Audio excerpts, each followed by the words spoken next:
So I want to make a video about work and all the benefits of work. I think never before in history has this video been more relevant and needed. This video is needed today. I don't see people's work ethic going down, but I do see their willingness to work going down. People no longer have a willingness to work. They don't want to work. You know, in the 1960s, you know, the hippies said, "Oh, the man is against us. The machine, you know, the man is against us. We're going to stop working." Let me tell you, every time you stop working, there's only one person that gets harmed, and that's you. You know, how many husbands today are coming home to their wives and going, "Hey, honey, I've decided to become a monk," or what, you know, a hippie or a dippy, or a I'm gonna work in my garage on some piece of wood. I'm not going to work anymore. People are shutting down completely. Look at these guys on this big, huge ship here, boat, big fishing boat. It's not really a ship, half a ship, a third of a ship. It's a big fishing boat for out here, though. They're over there working, and they're making lots of money. And they're loving life, making all that money, you see. Now, I'm not saying they make too much. I'm saying the guys on the deck are getting paid very well. You go to plumber school, within 8 years, you'll be making $40 an hour. You go to be an electrician for 8 years, you'll make $45 an hour. Right now, if you're willing to go into construction, within 5 or 6 years, you can be an assistant construction site manager making $100,000 a year. Within 3 years, driving a semi-truck, you can be making about $80,000 a year. Let me talk about my mom and dad. My mom taught me gentleness and sweetness. But she was a country girl, and she never stopped working one day of her life. She was born into work. Well, my mom's mom, my grandma, was born in 1895. On my dad's side, my relatives actually came over on a ship in the 1850s from Norway. That's probably why I'm an abrupt Norwegian. But they came over from Norway in the 1850s. My great-grandpa on my dad's side came from Norway.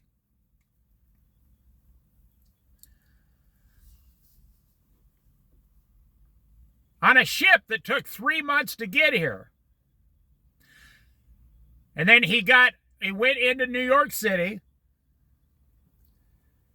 And he came all the way over to the Midwest, they went into Minnesota, but he was a part of the group that broke off and went down northern Iowa to get the cheap farmland back then. And a couple of my relatives still own farmland in northern Iowa. From 175 years ago, a young man, my great-grandpa, decided to get on a ship and go to America. I think it's a pretty cool story. I found a picture of him on the obituary death, you know, gravesite things. I don't know, someone must have put it up. I have no idea. I've never seen it before. I just found it in the last few years. Of my great-grandfather. Okay, so So they were farmers the whole time. My grandpa in northern Iowa, and my grandpa had 6 boys and 1 girl. And my dad was the youngest of 6 boys. His mother died when he was 16 years old. They came home from the funeral, 2 days later and said, you got a choice. Stay in the farm and work for just food. Or if you think you can do better, you got to leave the farm now because we can't afford to feed you if you're not working here. That's my dad, 16 years old. Wow. So my dad said, I can do much better on my own. See you later. He went into town, got a job working at a laundromat, and living above the laundromat in a room. Then someone offered him a local truck driving job that paid about double the laundromat, so he took that. Then he met my mother and proposed marriage, but then they drafted him. This was after World War II, after Vietnam. After the Korean War. They took him down a Panama Canal. He said he loved it. He was down there for 2 years. He said he was on a canal just like this one in Panama. All the locals, he was eating the food. They made him a cook in the army for 2 years, and then he came home and married my mother. Work got every American what they have. And God allows, God blessed us and said, you shall work. People think it's a curse. Well, it's a punishment for our sin, yes, but it's not really a curse. It's a blessing that God would give us the gift of work. Let's say you're trying to lose weight. What's your first thing you think? Oh, man, this sucks. I don't want to lose weight.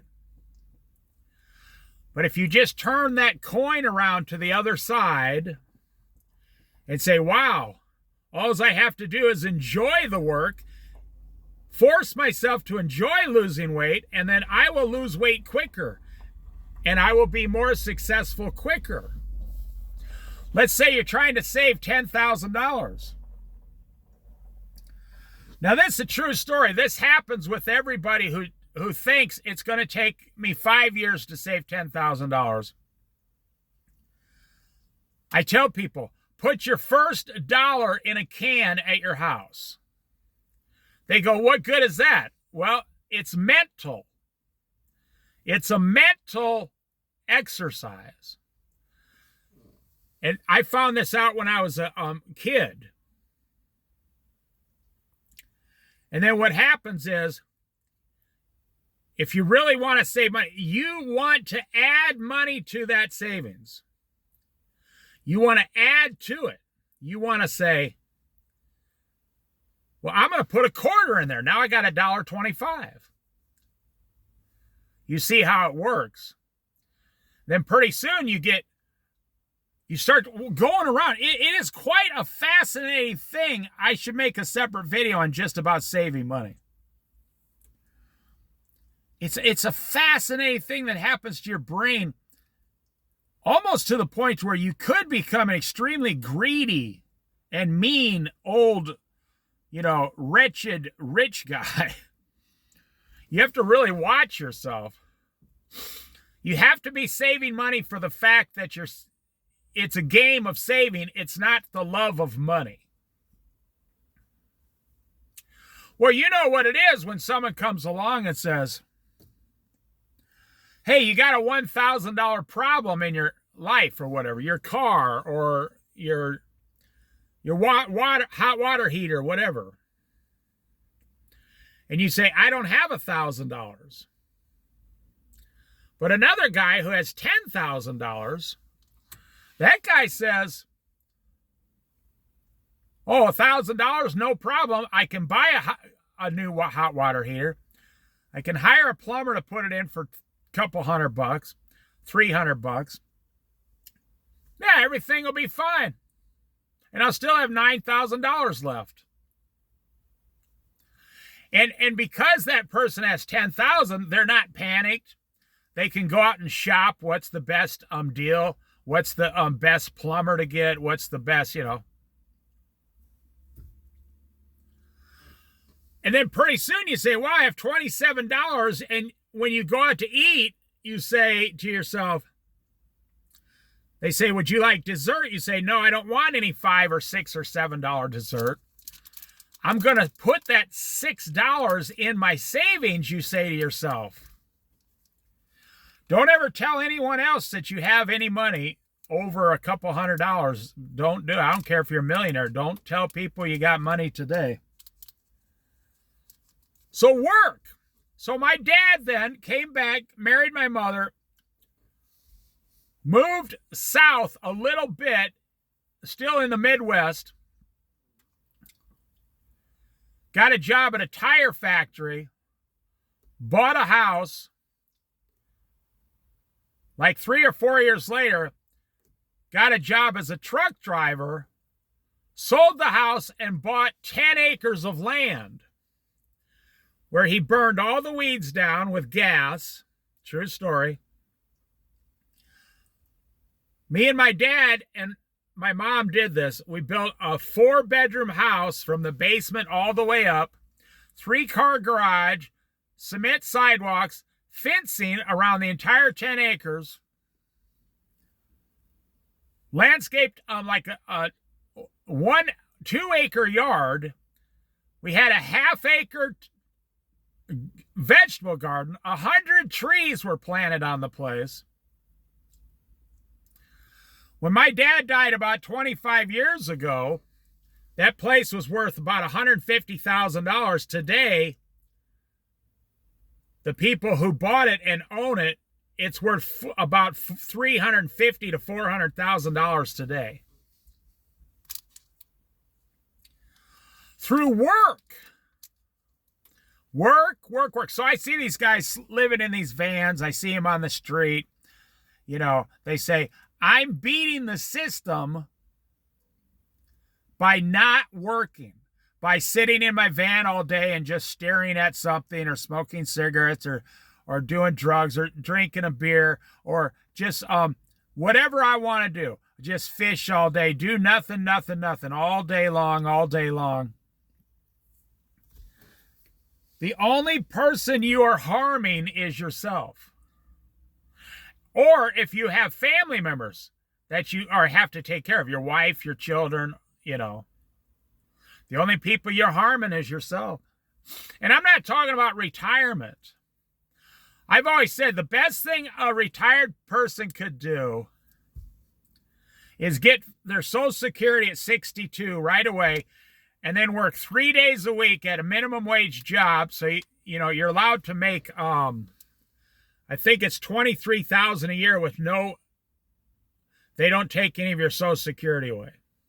So you could make at $15, $16 an hour, you could make $23,000 in 3 days a week, plus your Social Security of say $15,000 or $12,000, whatever you get. So that's over $35,000 a year for working 3 days a week, and Social Security makes up the rest. Now let me get to the benefits of getting the money. The Bible says that work is supposed to be satisfying. Satisfaction. It's supposed to bring your hands, your heart, your eyes, your ears, your mouth, satisfaction. Your spirit, your soul, your flesh, satisfaction. When the flesh is sweating, your flesh is being healthy. That's how your flesh gets rid of a lot of the toxins out of it, by sweating the toxins out. Well, how do you sweat? Well, today people think they go to the gym for an hour and they're purifying their bodies. No. Why would you pay to go to the gym when you could just get paid to split wood for 3 hours? Why would you pay to go to a gym and lift these fake weights when you could just hire out to split wood for 3 hours a day and get like $60 a day, $20, $40, $60 a day to split wood? and then you're off after 3 hours. That's your workout. That's your workout. See, the system is not working for the young man today under 45 years old. It's not working. Because they're not working it. Let's say you're on full disability in America. And let's say you deserve that disability, but you're not working. You're like, I know a guy here locally. He was on disability for 15 years. He got shrapnel in his leg. And, he couldn't hardly walk. He had a limp for a long time. But he found out that he was miserable because he wasn't working. So now he found a job that he can do, and he's extremely happy again. The Bible explains about the mental healthiness, the healthiness of your mental mind working, the mental healthiness of work. It's like fishing. You're going out fishing, you're catching fish, you're gutting the fish, you got to do the thing. You take them home, you're cleaning up, you're working. Like me making these videos, it's work. It doesn't just magically happen.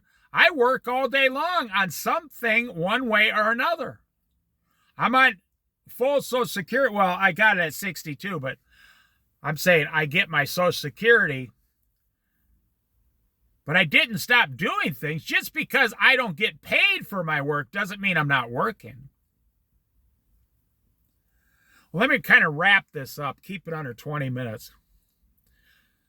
Young men today have forgotten, and there's a lot of old people living in vans and motorhomes, and they don't do anything either.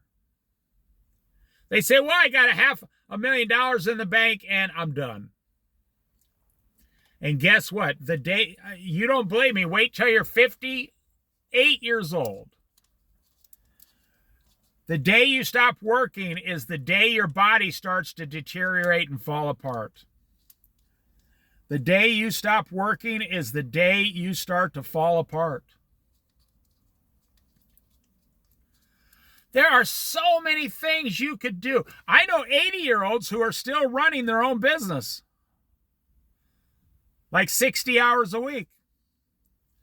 How do they do it? How do they physically do it? Because they love it. The old saying is true. Find out what you love and you'll never work another day the rest of your life. I'm always amazed these guys, like they go down to the desert to live in a trailer. And they completely stop working for 3 years, 4 years, 5 years, 6 years. They completely stop working. And I tell them, you should be working at a part-time job while you're doing that.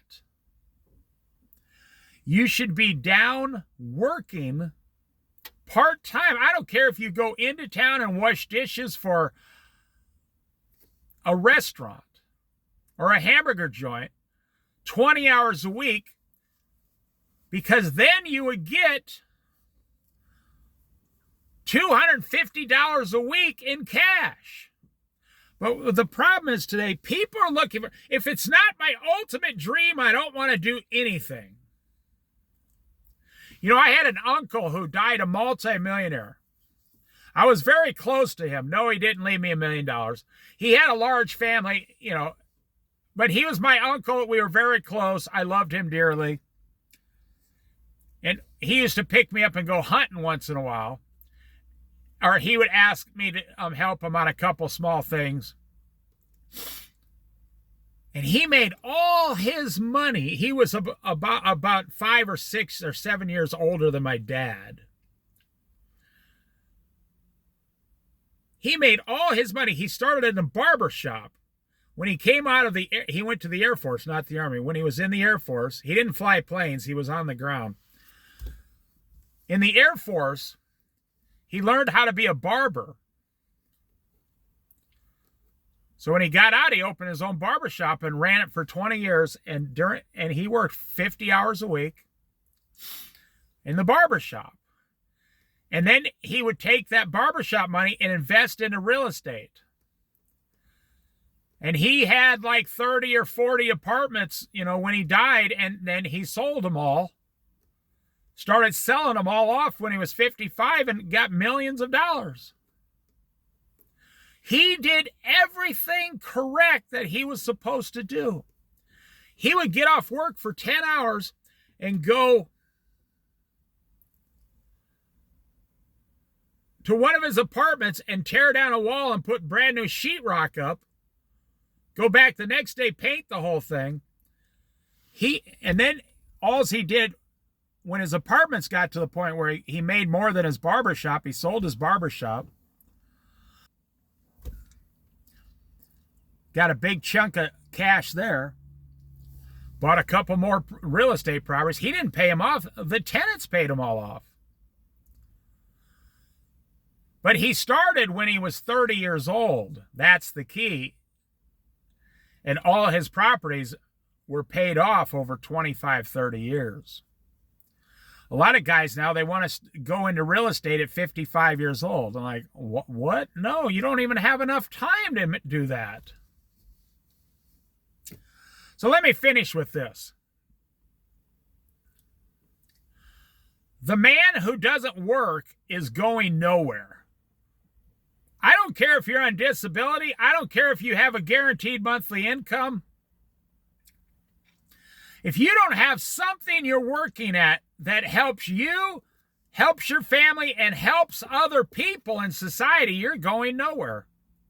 You're just in a continuous circle of misery. Now let me explain why biblically out of the Bible.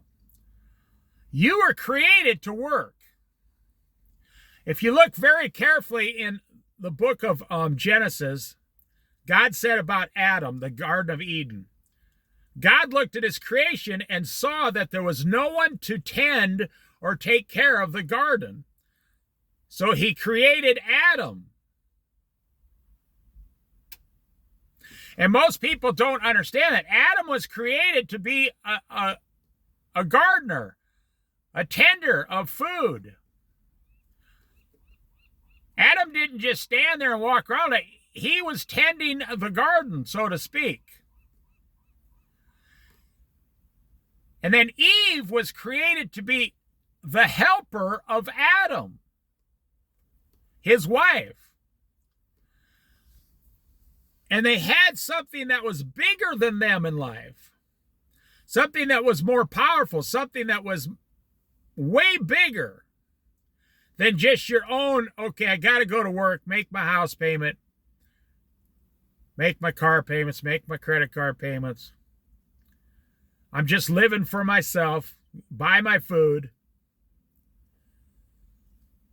That's why most Americans are not happy, because you're not following the work ethic and the work principle, and actually the work commandment, the commandment to work in the Bible.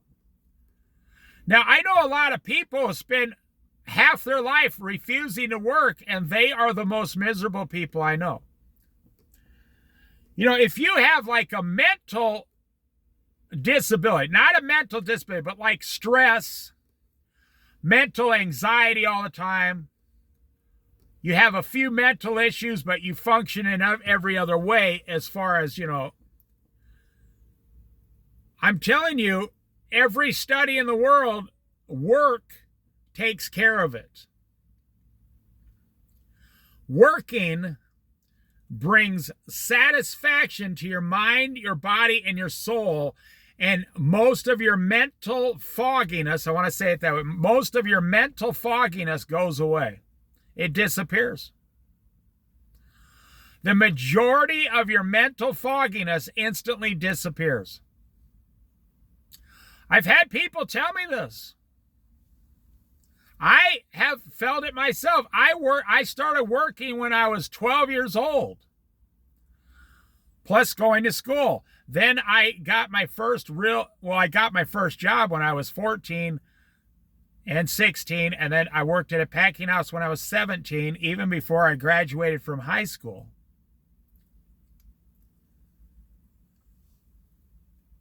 And then I worked 15 years, 80 hours a week.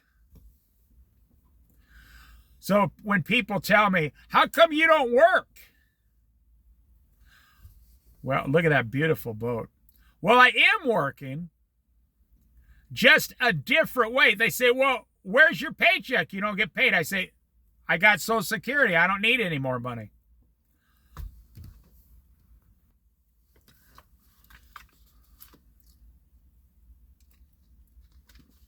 My wife goes on Social Security next year, in about a year. And then she's going to probably go down to 3 days a week.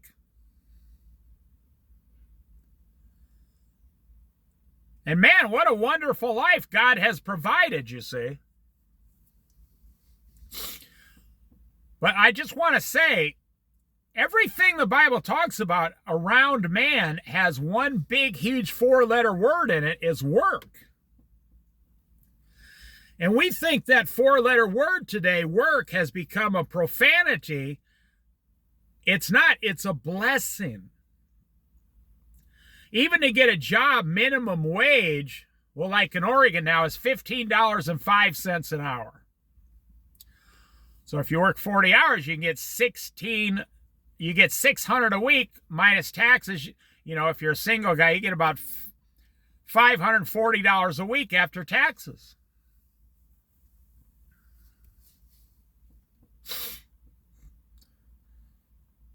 That's $2,150 a month. If you can go get a $1,000 a month apartment, the world is your oyster. You can do anything. One time for like 9 months, I had 4 jobs. When I was in my early 20s, I had 4 jobs at the same time. I would get off work and change my shirt, put on some deodorant, brush my teeth, comb my hair, and go to the next restaurant job.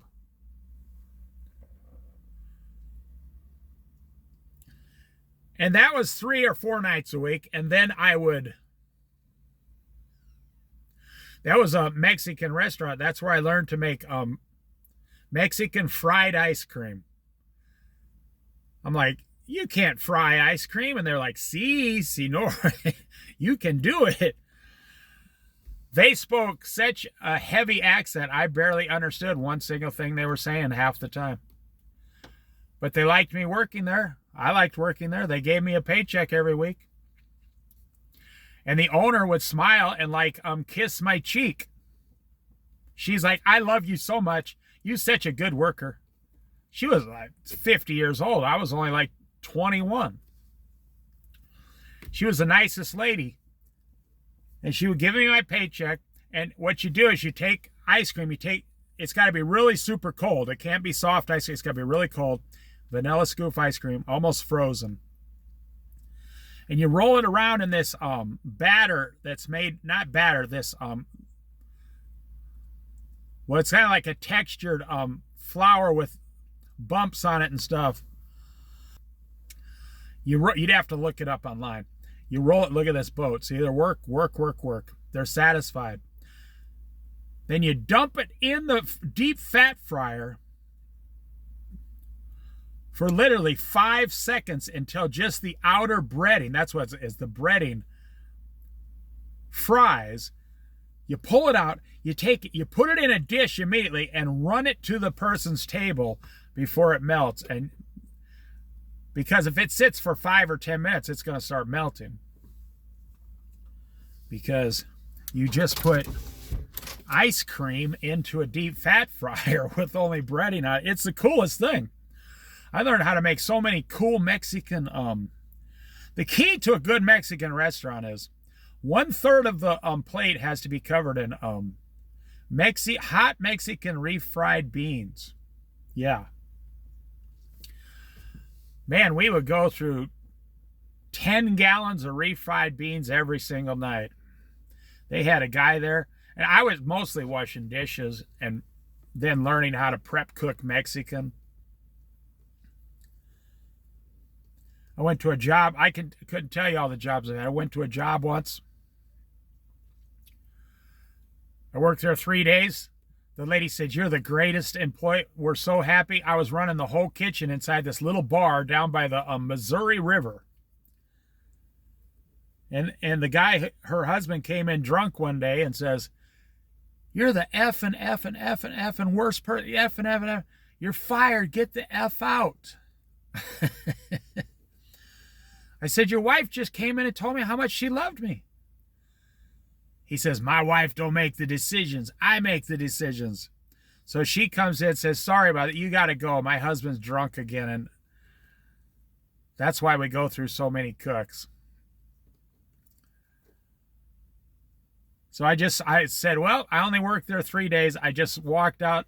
I actually walked out the back door, drove about 2 miles down the Missouri River, not the Mississippi, the Missouri, on the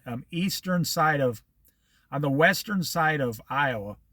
I drove down the Missouri River, took a fishing pole out of the back of the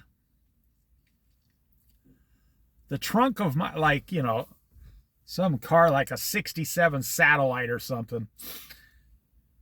And I went fishing the rest of the day. And I went home. My mom says, "How's your new cooking job going?" I said, "It's going great. In fact, it's so good, I don't even have to go there." So my mom says, "What did you do?" So I explained the story to her. She says, "Oh, that's good. I'm glad you got fired. You don't want to work for an alcoholic that is like a raging alcoholic."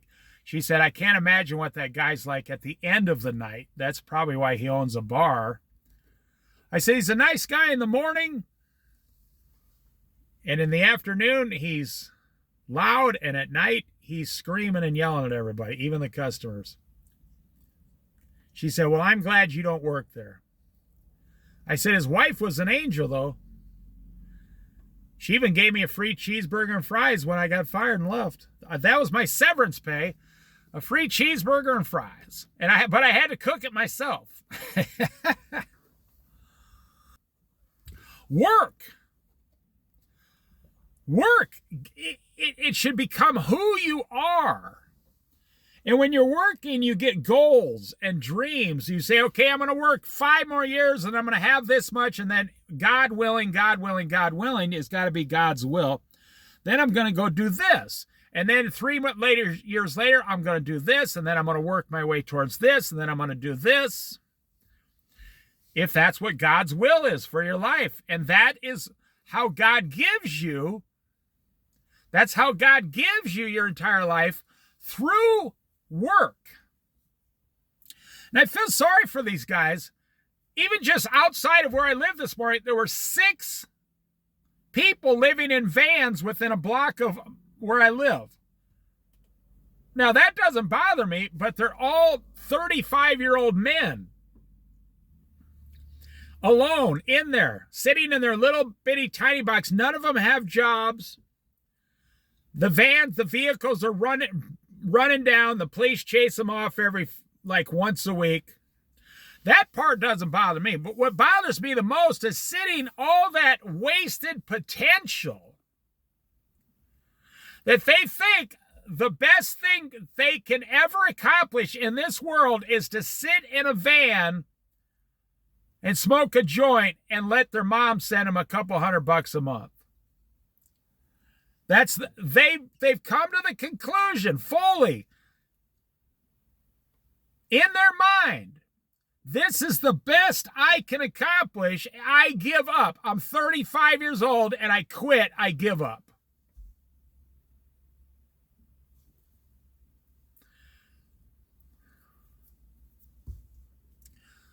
When I was about 15 or 20 years old, do you know what welfare was in America? Most people don't realize this. Welfare in America was a 1-pound block of cheese, 2 loaves of bread. That was it. That was the extra help you got for food that month, because they figured with that bread and cheese, if you slice the cheese thin, you could make about 30 grilled cheese sandwiches, and it would keep you from starving. Now, we never got welfare, but I knew people who did. They came home once a month with their government cheese. I remember my friend was on welfare. He says, oh man, this is going to be a good month at our house. The government's now giving away 2 pounds of cheese every month.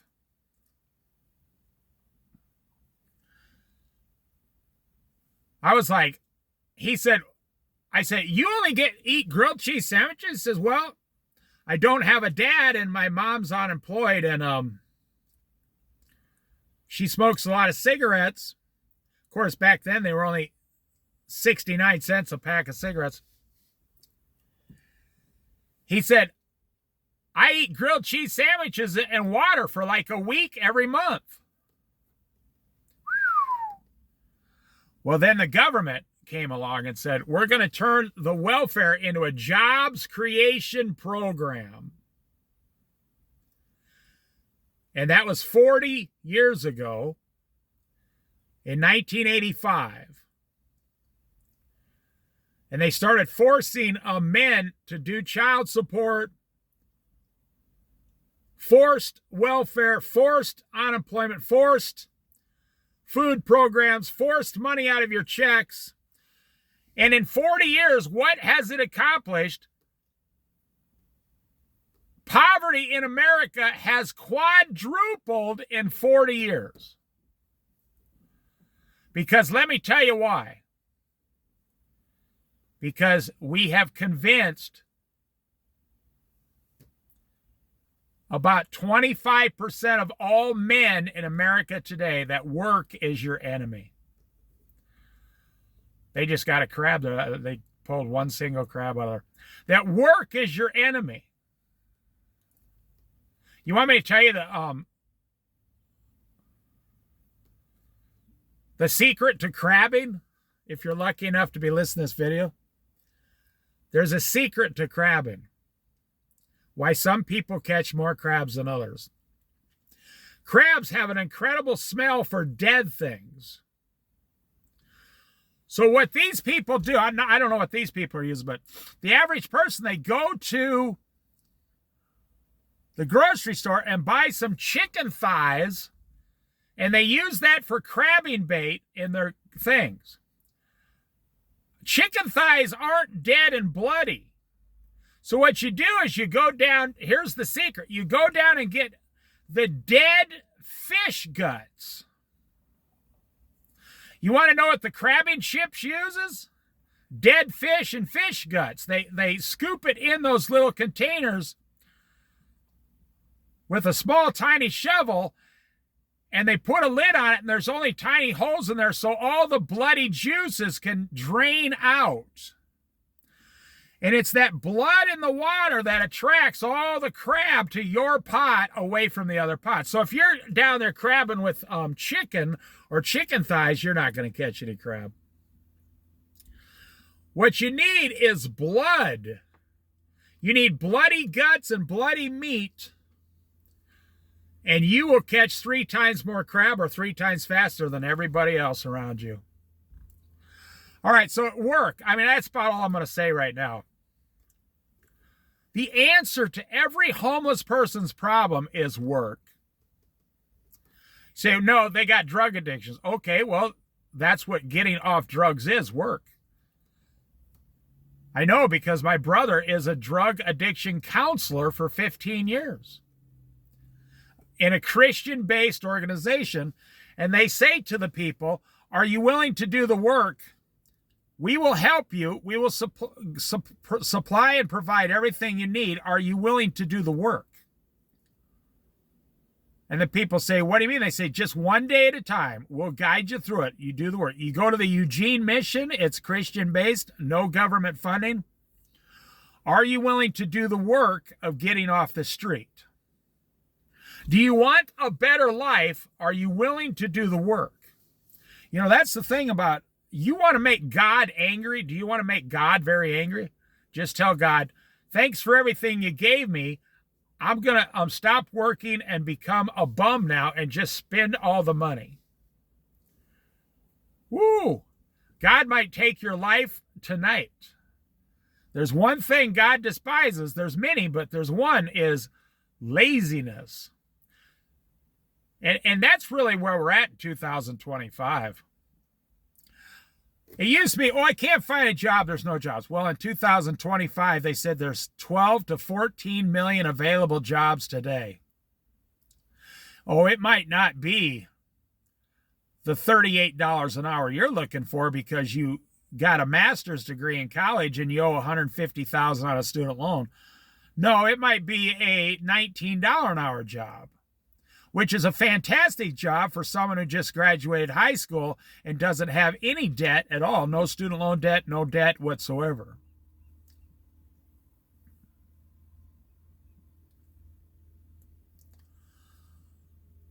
There are 12 to 14 million available jobs now. Well, I can't find an apartment. They're too expensive. No, there is, they still have, in most smaller towns, they still have $1,000 apartments all day long. Small, one bedroom, $1,000 a month. You're going to bring home over $2,000 a month. You should be able to make it. If you find a nice, sweet girl and you get married, she brings home $2,000. Now you got an extra $3,000 a month after rent. That's the thing. I'm saying there are no excuses today. Well, I want to sit in the desert. Well, you're only going to harm yourself by not working. Well, I'm on disability. Well, you're only going to harm yourself by not working. Well, what would I do? Oh, you can work on the computer online at home. You can work 20 hours a week teaching English to Japanese or Chinese people online overseas. They'll pay you $20 an hour to teach people English online. The downside is you usually have to work overnight because that's when they're awake and you should be sleeping. But you can work 20 hours a week on disability, just on the computer, make $400 a week. It really all comes down to desire. What do you desire to do? What do you want to do with your life? And I'll tell you what, there's a lot of people. You better hope the rapture's coming in 15 years because there's about 30 million baby boomers in America right now don't have no money, zero, and they can't work. Now, let me tell you something scary. You know, in America, there's 70 million baby boomers. Did you know in China, they have 400 million baby boomers in the next 10 years? More than the population of the United States. Wow. They said they got and they're not producing children. And they have no girls. They have no wives for the young man to marry. They don't have enough. There's like 2 or 3 men to every one available girl. And they have no. Wow, that's incredible. Who would have thought that China would start going backwards in population? And you know, within 30 years, they will have 400 million baby boomers dying out of China. The population will go from 1.2 billion down to only 800 or 700 billion or 700 million within 30 years. And they have 400. They keep saying China's going to be number 1. No, China's going to be number 20 or 21 or 30.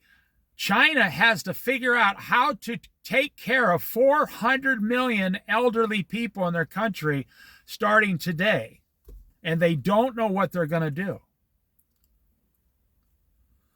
America has to figure out how to get subsidized housing for about 15 million baby boomers within the next 8 years. China has to figure out how to get everything, health care, life care, for 400 million baby boomers in China. The changes that are coming to this world, the only way you're going to make it is if you stay 100% debt-free, 0 payments of any kind, no house payment, no car payment. You can rent an apartment,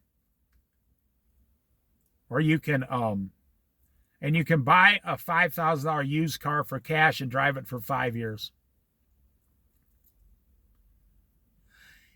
and by working and making more than you spend. So if you spend $2,000 a month, you need to make $2,500 a month. If you're a husband, wife, and 2 kids, and you spend $3,000 a month, a husband and wife can easily bring home $4,500 a month, and you have $1,500 a month extra for savings. That's $18,000 a year. You do that for 5 years, you got $80,000. Plus $80,000 plus. But let me finish up here. We've come to the point where about half the population of America despises work. They don't see work as the greatest thing ever given to them. What does Jesus say? I'm working every day. What does Jesus say about the Father?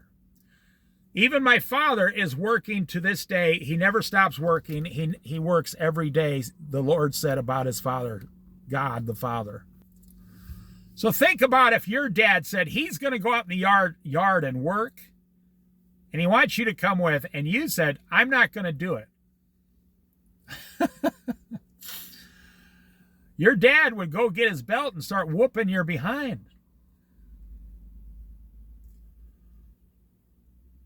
Now, imagine if God is working on bettering your life. I want to say this slowly. If God is working on bettering your life and you say, that's nice, but I'm not going to work. I refuse to work myself. What do you think God's going to do to you?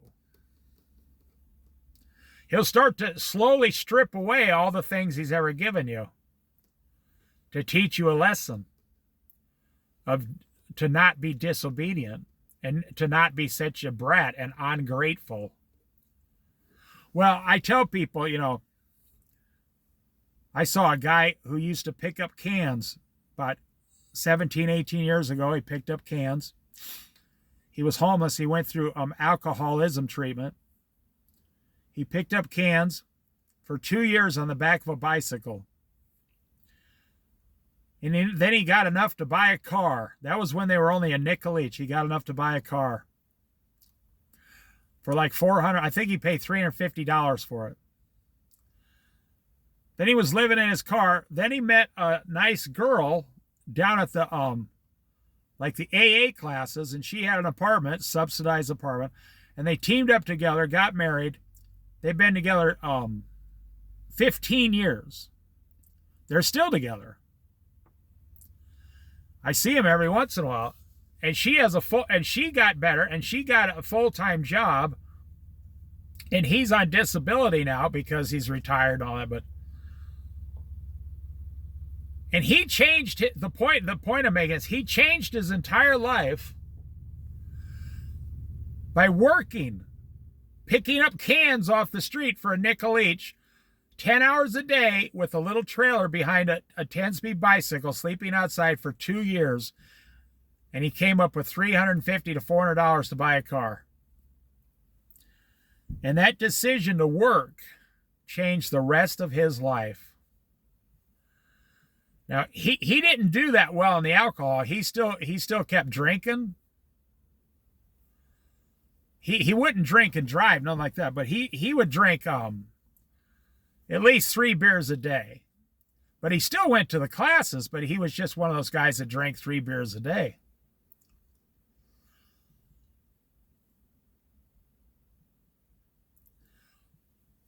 So you got to think of work. You got to stop thinking of work as a curse. You got to start thinking of work as one of the top three blessings that God has given you. And when you start thinking of work as a blessing, then making the money is really, really enjoyable. Making the money is something you want to do. Thinking about all the things that God's going to provide for you and your family through the work of your hands becomes a great blessing. That's what my dad taught me how to work since I was about 10 years old. But my mother taught me sweetness in the garden, the vegetable garden. She taught me how you plant seeds, and with faith, they grow into great things for God. And she used to teach me, okay, we're going to plant these tiny little seeds. And we're going to have all these great fruits and vegetables and corn and strawberries and green beans and onions. And we're going to can them. And you're going to love eating it all year long. Of course, back then I was like, I don't want to do this. I want to go shoot my BB gun or my slingshot. And she would smile. She was a sweet woman. She'd say, well, you can do both. You can work in the garden for 3 hours, and then you can go the rest of the day and do your, your Tom Sawyer, Daniel Boone, thing she used to call me. My name is David. She'd say Davy Boone. She'd call me Davy Boone. Work, God plus work will get you anything you want in this world. You don't have to go to a bank and borrow the money. You don't have to take a loan. You never, ever, ever have to do any of those things. You can pay cash for everything your whole life because that's how faithful God is.